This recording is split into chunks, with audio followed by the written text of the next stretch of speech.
The life within you is saying, whatever you do is not enough, I'm just resonating that. And above all, I'm getting tired of being a stress-busting, husband-fixing, wife-fixing guru.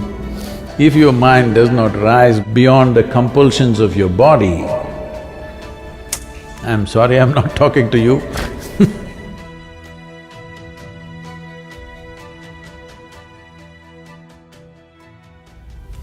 Someone was asking me, Sadhguru, why are you so hard on us? Many other gurus say nice things. You're continuously hard on us. Whatever we do, you say it's not enough. It's not me who is saying that. The life within you is saying that, isn't it? Whatever you is not enough. Hello? Huh? The life within you is saying, whatever you do is not enough, I'm just resonating that. And above all, I'm getting tired of being a stress-busting, husband-fixing, wife-fixing guru.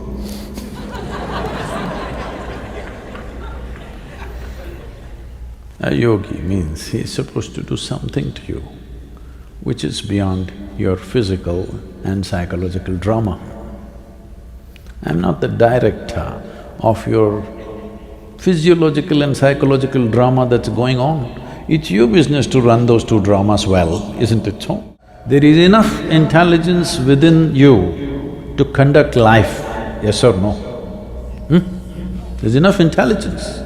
The question is only, is it working for you or against you? When your intelligence works against you, you are a dumb thing. Yes, somebody else is working against you, we can manage it. We can manage it. Once your intelligence works against you, you are a dumb thing. There's no possibility in that state. So, what is the way?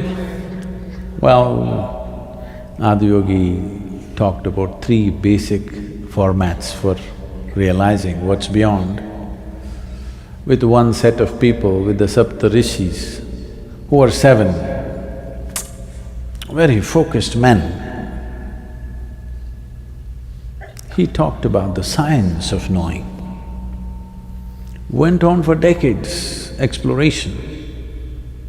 For this, you need a razor-sharp intellect and perseverance to hang on to something for decades, to simply stay in one direction. With mind, to keep your mind on one thing for a period of time takes enormous capability, intellectual capability to be able to stay with something unwavering. It's easier to keep your emotion like that. So when he saw the way he was teaching the Saptarishis, though initially everybody thinks they're intellectual and it entertains them when you talk about the science of it, after some time, they won't be able to stay on because it needs sharpness and perseverance. Those who are sharp are all over the place. Only those who are little dim have perseverance, unfortunately, in the world. To be sharp and to be absolutely in a state of perseverance always are a few, not too many.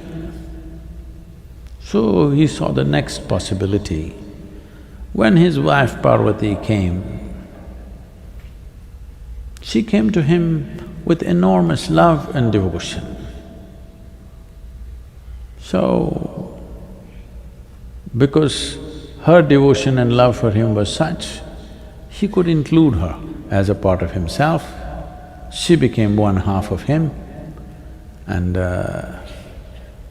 actually, in the Indian languages, the word for wife is ardhangi. That means she is literally a half of you. I think even in English there is a term like that, huh? better half, bitter half, whatever.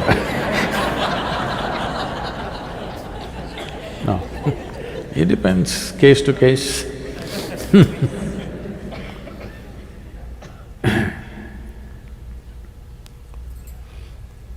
So, he showed how with sheer emotion you can get there, because when your emotion gets attached to somebody, it's very easy to stay focused. When you were 18, 20, you fell in love with somebody, you couldn't wipe their image off your mind, isn't it? Simply there all the time. Because when your emotion gets attached to something, your mind just stays there. Everything that you think, everything that you do, your very energies get oriented in that direction because your emotions are attached to something.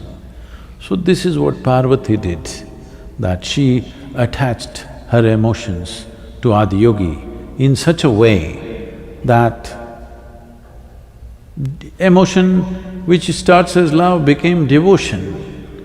Devotion means it is a solution which slowly dissolves you, makes you less and less of yourself. So she came to her enlightenment that way. She came to know the beyond in that sense. Then there were others who were his people. They are literally like they had fallen out of him. They asked, what about us? All these guys are shining up. What about us? He said, you don't bother about all this. This is for intellectual idiots, this is for emotional idiots. You don't worry about all that. You just be, you're anyway part of me, what is there to do for you? But don't worry about enlightenment and rubbish, you just be here, simply. Because you have no sense of yourself, you don't have to do anything. Just hang around, that's all. So these are the three ways in which he delivered. In today's world, you have to start with the intellect because everybody thinks they just read high school science, but everybody thinks he's a scientist in this world right now. So if you want to train this intellect that it can stay like this for long periods of time, that's fantastic, that'll need lots of work. But your emotion is capable of like that.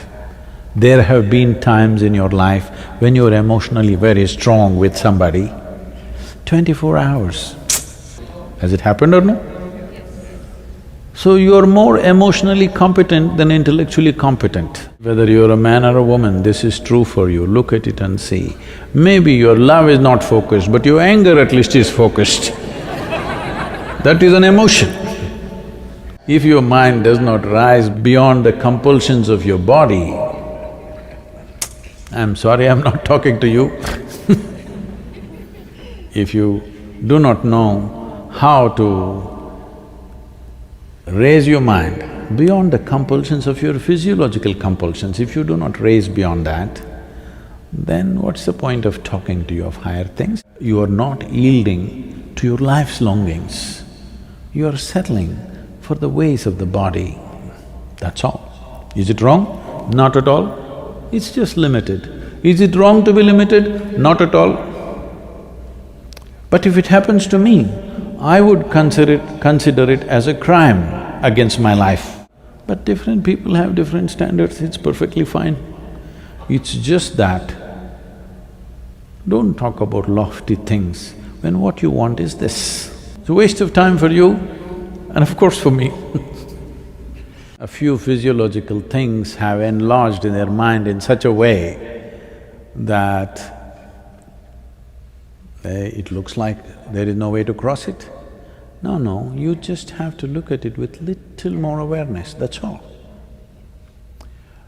Don't you have the intelligence to cross these things?